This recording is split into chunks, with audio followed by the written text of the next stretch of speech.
जय हिंद। नमस्कार दोस्तों, आदर्श टीचिंग सेंटर के YouTube चैनल पे आप सबों का हार्दिक स्वागत है।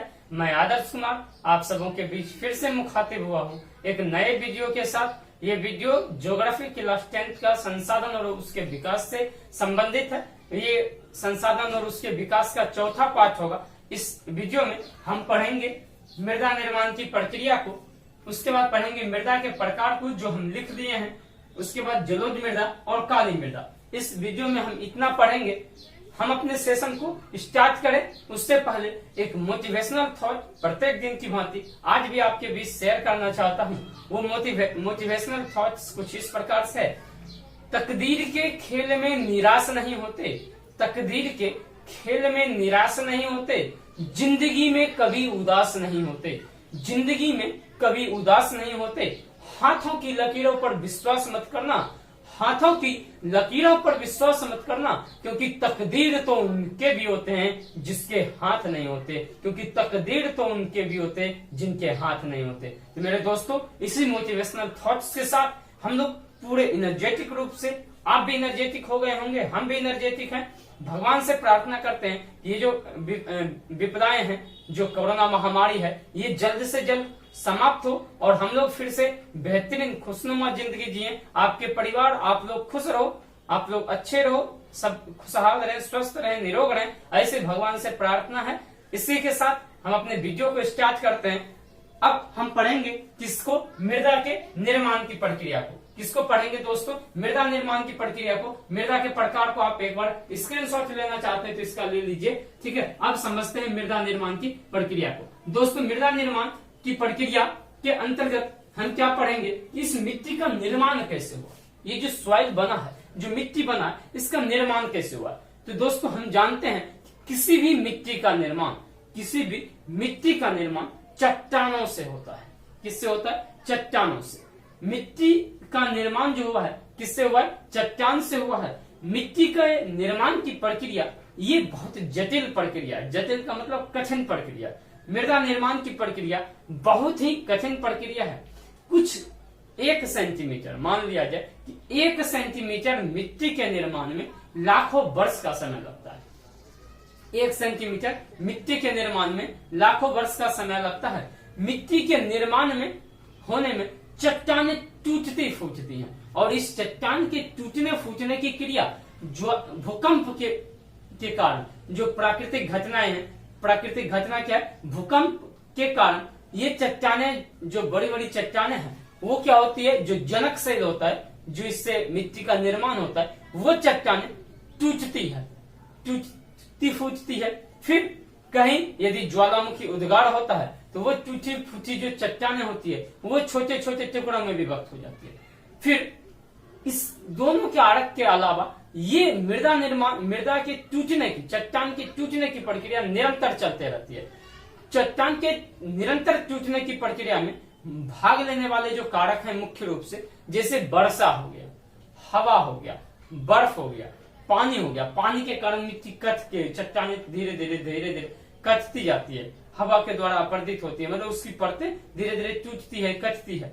इन कारकों से उस मिट्टी के टूटने की प्रक्रिया निरंतर लगातार चलते रहती है, लगातार चलती है।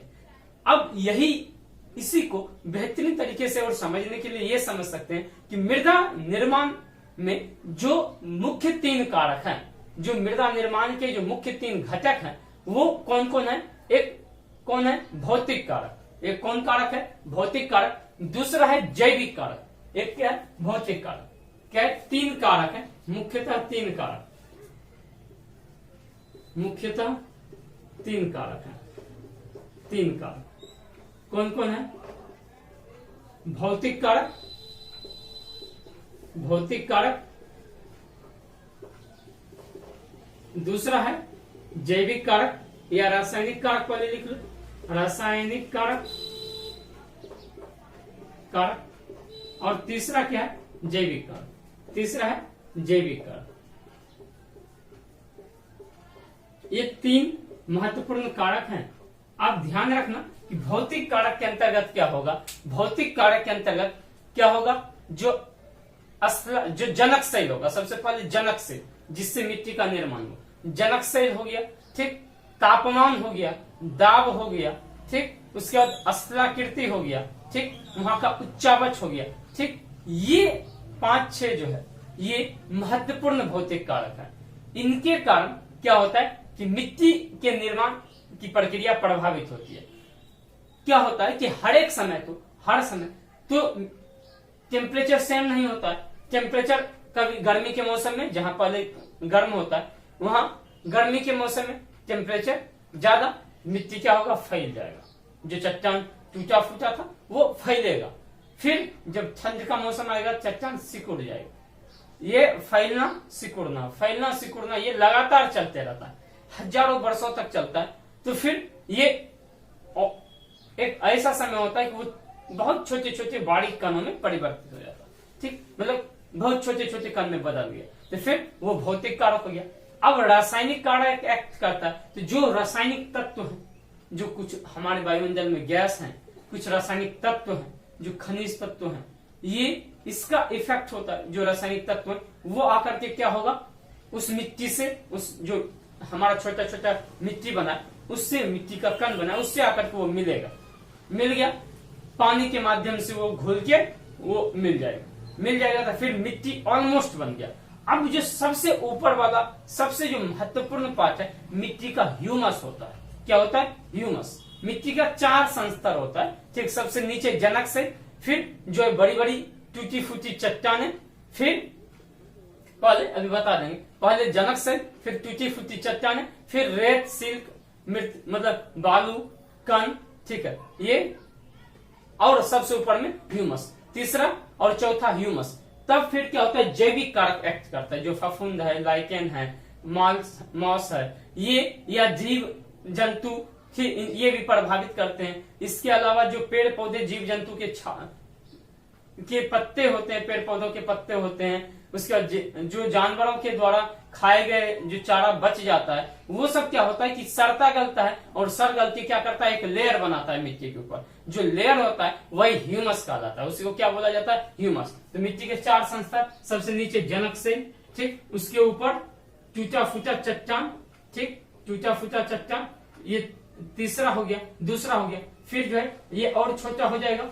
अब ये कण हो गया, मिट्टी के कण, मृदा के कण हो गए, जिसमें बालू का, रिक्तिका, सिल्क, ये विभिन्न प्रकार के, ठीक है, मृतिकाएं, ये मतलब कंकड़, बजरी, ये सब, ये तीसरा संस्तर हो जाएगा। और ऊपर पे पतला सा लेयर बनेगा।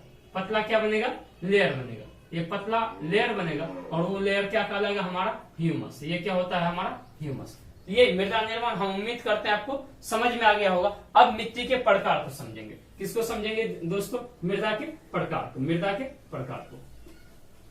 अब मृदा के कितने प्रकार हैं हम बता चुके हैं। मृदा के प्रकार, चलिए लिख लेते हैं फिर भी। मृदा के प्रकार कितने प्रकार हैं मृदा के? मृदा के 6 प्रकार हैं। कितने प्रकार हैं? 6। कौन कौन है? जलोढ़ मृदा, जलोढ़ मृदा कौन कौन है? जलोढ़ मृदा। दूसरा कौन है? काली मृदा, दूसरा है काली मृदा। तीसरा कौन है? तीसरा कौन है? ठीक, लाल और पीली मृदा, लाल और पीली मृदा। चौथा कौन है? चौथा कौन है? लेटेराइट मृदा, लेटेराइट मृदा। पांचवा कौन है? पांचवा, चौथा हो गया लेटेराइट, पांचवा हो जाएगा मरुस्थलीय मृदा, मरुस्थलीय मृदा। और छठा क्या हो जाएगा हमारा? वन मृदा। छठा क्या होगा? वन मृदा। ठीक, तो मृदा के कितने टाइप हुए? 6। जलोढ़ मृदा, काली मृदा, लाल और पीली मृदा, लेटेराइट मृदा, मरुस्थलीय मृदा और वन मृदा। तो चलो दोस्तों, अब मृदा के प्रकार में हम जलोढ़ मृदा को पहले पढ़ेंगे। किसको पढ़ेंगे? जलोढ़ मृदा को। अब ध्यान से समझना, बहुत ही बेहतरीन है, बहुत बेहतरीन है। आपसे बस रिक्वेस्ट है कि आप वीडियो को बिना स्किप किए देखिए, मजा आएगा। और जितना हम बता देंगे उतना यदि आप लिख के आते हैं अपने एग्जाम में, तो हम गारंटी के साथ साथ कह सकते हैं हमको बेहतरीन मार्क्स आया है, आपको भी आएगा। हम खुद बिहार बोर्ड में बेगूसराय जिले के टॉप 3 में रहे हैं। ठीक, उसके बाद हमको SST में भी मतलब 88 मार्क्स रहे हैं, जबकि उस समय 2012 में उस समय 20 मार्क्स के सिर्फ क्वेश्चन आते थे, प्रैक्टिकल ये ऑब्जेक्टिव टाइप आते थे एसएसटी और साइंस में, फिर भी 88 मार्क्स है। उसके अलावा बहुत सारे सब्जेक्ट में मैथ भी हम पढ़ाते हैं, तो मैथ में 90 अबव है, 90 से अधिक मार्क्स है हमको, ठीक 95 प्लस है। उसके बाद साइंस में 90 प्लस है, संस्कृत में 90 है। हम खुद बेहतरीन स्टूडेंट रहे हैं, तो हम आपको गाइड कर रहे हैं, तो आप भी बेहतरीन होंगे। आप बस जितना हम बताएंगे उतना आप करते चलिए, हम आपको पूरा पूरा विश्वास दिलाते हैं आपका रिजल्ट बेहतरीन होगा। हमारे बहुत बच्चे स्टेट टॉपर, डिस्ट्रिक्ट टॉपर रह चुके हैं, ठीक। तो आप देखिए जितना बता रहे हैं, आपसे बस रिक्वेस्ट है कि अपने भी खुद वीडियो देखिए, अपने दोस्तों तक शेयर कीजिए, 5 लोग को शेयर कीजिए, 10 लोग को शेयर कीजिए। हम लोग बहुत वीडियो उलूल जुलूल का देखते हैं, लेकिन यदि हम ये वीडियो देखें तो आपके लिए इन फ्यूचर भी काम देगा, अभी भी। और अपने बड़े भाई वगैरह को भी भेजिए, उनके भी एसएससी, रेलवे, बैंकिंग के एग्जाम में मृदा काम देगा। देखिए अब मृदा को पढ़ते हैं, ठीक। अब देखो जलोढ़ मृदा, जलोढ़ मृदा क्या होता है?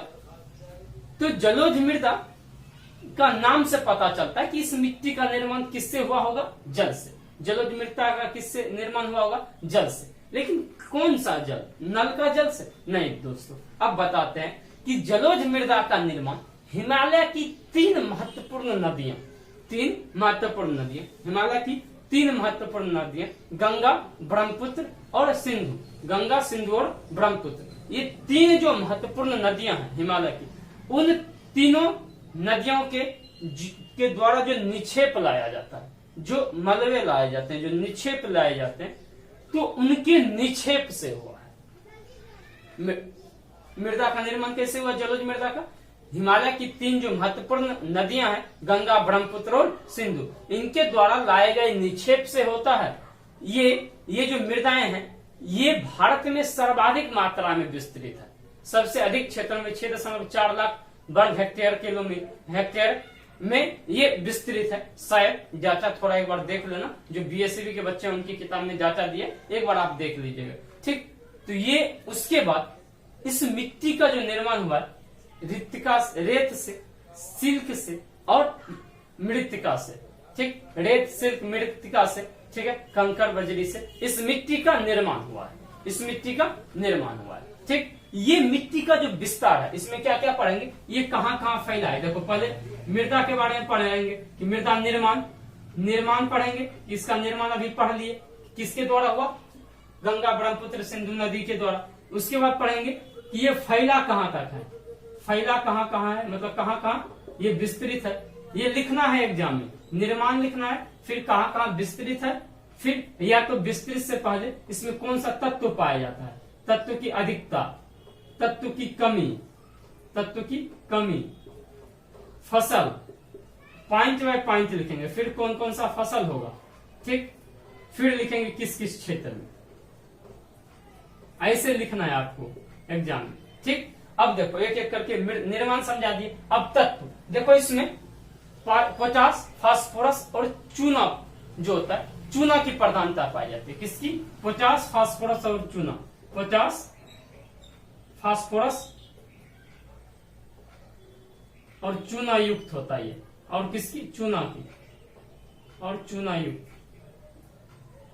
लेकिन कमी किसका होता है? नाइट्रोजन का। नाइट्रोजन का इस मिट्टी में कमी होता है, नाइट्रोजन का कमी होता है। फसल, कोई भी खाद्यान्न फसल, जैसे गेहूं चावल हो गया, दाल हो गया, ठीक है। उसके बाद कपास का भी खेती बेहतरीन होता है, गन्ने की भी खेती हो सकती है, ठीक है। और जो अन्य खाद्यान्न फसल है वो, ठीक। तो ये लिख लेंगे आप आराम से। उसके बाद कौन कौन से क्षेत्र? उत्तरी भारत का जो उत्तरी मैदानी क्षेत्र है, उत्तर जो मैदानी क्षेत्र है, वो क्षेत्र इसी मिट्टी से निर्मित है। इसके अलावा जो राजस्थान और गुजरात का कुछ सक्रिय क्षेत्र है, ठीक है, जो कुछ सक्रिय एरिया है, वहां भी इस मिट्टी का निर्माण मतलब प्रचुरता है। और जो गोदावरी, कृष्णा और कावेरी नदी, जो पूर्वी तटीय नदियां, कृष्णा महानदी, इनके डेल्टाई क्षेत्र में इस प्रकार की मृदा का विस्तार है। आपको हम उम्मीद करते हैं ये समझ में आ गया होगा। एक बार देख लीजिए किन 3 नदियों से, गंगा, ब्रह्मपुत्र और सिंधु नदी के द्वारा लाए गए निक्षेप से होता है, ठीक। कौन सा तत्व? फास्फोरस, पोटास और चूना की प्रधानता होती है। किसकी कमी? नाइट्रोजन की कमी। कौन सा फसल? कोई भी खाद्यान्न फसल, गेहूं, चावल, दाल, आटा नहीं, आटा तो गेहूं से बनता है। चावल, गेहूं, दाल, उसके बाद गन्ना, कपास, ठीक है, और जूट, विभिन्न प्रकार की और फसल है, ठीक। उसके बाद क्षेत्र कौन सा, तो उत्तरी भारत का पूरा क्षेत्र लिख देंगे, उत्तरी भारत का पूरा क्षेत्र, राजस्थान और गुजरात का कुछ सक्रिय क्षेत्र, ठीक। और जो पूर्वी तटीय जलचाई क्षेत्र है, कृष्णा, गोदावरी, कावेरी और महानदी का जो जलचाई क्षेत्र है, इन सभी क्षेत्रों पर ये इसकी प्रधानता है। चलो बच्चों, ये हम एक बार रिवीजन भी करा दिया, आपको समझ में आ गया हो। चलिए अब पढ़ते हैं काली मृदा को। किस मृदा को पढ़ेंगे दोस्तों? काली मृदा को। काली मृदा,